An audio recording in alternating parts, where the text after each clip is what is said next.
We watch a thing. We watch a thing. Hello everybody and welcome back to another exclusive episode of We Watched a Thing just for you lovely patrons. This week I had a patron request for a very strange film. Kevin Smith's 2014 comedy horror Tusk, a movie so weird that I knew in fact there was only one person I could get to talk to me about it. And that person is none other than, for his very first guest spot, welcome to the show, B Dizzle. How you doing, mate? mate, I'm doing good. It's awesome to be here. Thank you for having me. First time guesting on this show, which is kind of strange, but thanks for having me. How you been? Mate, I've been really good. I've been really, really good. Thanks for joining me here. So, as I said, Tusk is a 2014 American comedy horror film written and directed by Kevin Smith, based on a story from his podcast, SModcast. The film stars Michael Parks, Justin Long, Haley Joel Osment, and Genesis Rodriguez. And I'm going to make you do this. Of course you are. What's it about, B Dizzle? Here we bloody go. Mate, I've never had to do this before. Thanks for throwing this on me. No worries, mate. Okay, so Tusk follows the story of a podcaster played by Justin Long, who his podcast centers around finding weird people and interviewing them. And telling his mate, Haley Joel Osment, who's afraid to travel, telling them about these strange people. Anyway, he ends up in the Great White North of Canada and gets taken hostage by this crazed batshit motherfucker who wants to turn him into a literal walrus, and horror ensues. That's exactly right. I think you hit it right on the head there.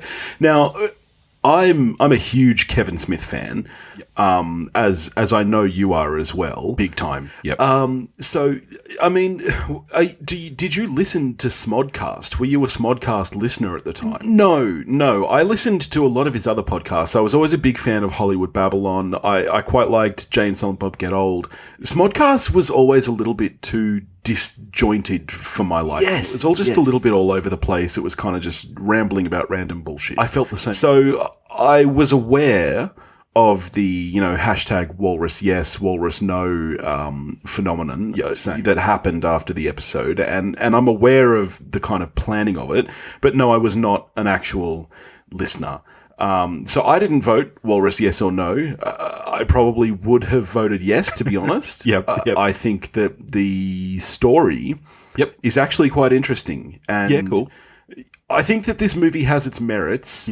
So, I mean, shall we get straight into it? Yeah, look, I have a feeling we're going to be in complete lockstep on this episode. I always prefer when, me and the guest kind of maybe disagree a little bit. I can tell that's probably not going to happen here.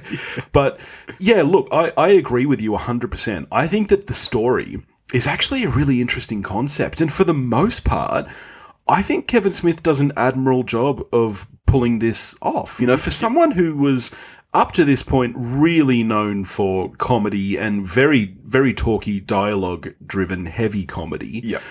Obviously, this comes after Red State, and this is not a patch on Red State for me. I think as far as the last, 15 years of Smith goes, Red State is definitely the peak, and from there, it has definitely fallen off the wagon. And this is the start of that, but I still think that this is more closely tied to the wagon than it is all the way falling off, if that makes sense. I 100% agree with everything you've said right there. 100%.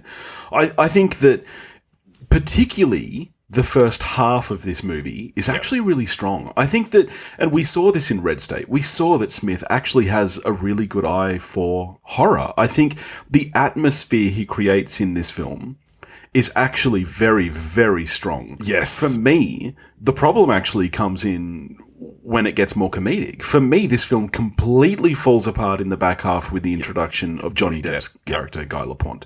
Guy Lapointe is too cartoony for the vibe that has been created in this film thus far. Yeah, he's zany. You get a lot of really, really nice atmosphere building. Michael Parks is brilliant in this role as this psychopath, but there is something really human about him too, and very interesting. You can see why. I mean, aside from the podcast subplot, which we'll get to, you can see why Justin Long stays and chats to this guy, because he's endearing and he has these interesting tales to tell. Yeah.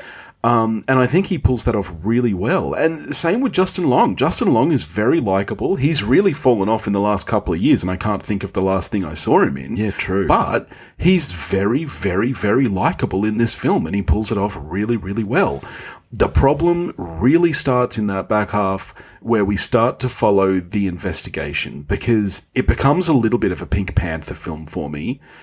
And that just completely goes against all the atmosphere that has been built up to that point. I agree with you. I hear what you're saying.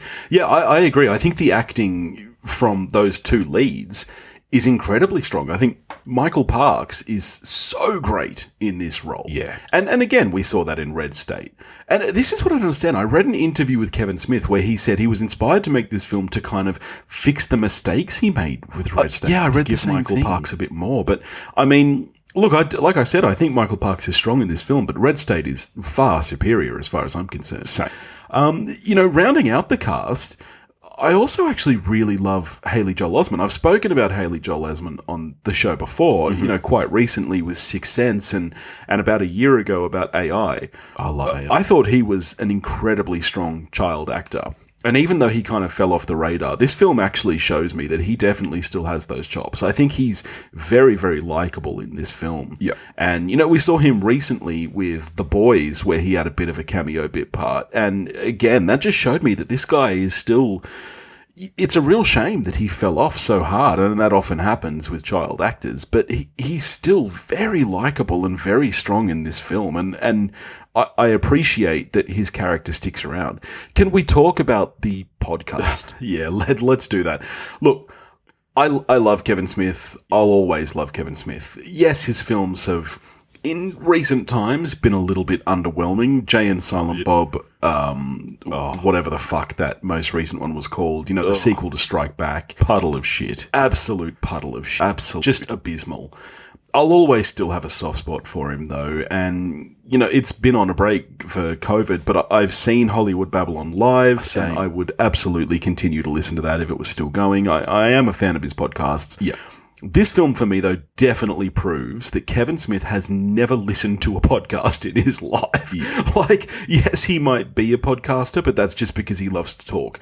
He clearly has never, and especially indie podcasts. Yeah. There is absolutely no way that this podcast, the Nazi Party, would be popular enough in real life to have enough of a fan base that it has the funding for this guy to travel fucking wherever he wants. That's just such bullshit. Yeah. And look, I get that Kevin Smith wanted to incorporate a podcast in, but I mean, it clearly just never fucking listened to one, because it's just complete and utter bullshit. And Look, it didn't take me out of the film, but as a podcaster myself, it was like, oh, fuck off, mate. Yeah. Thanks for listening to this preview of a Patreon-exclusive episode. To hear the rest, head to our Patreon page at patreon.com/wewatchedathing. Go watch a movie.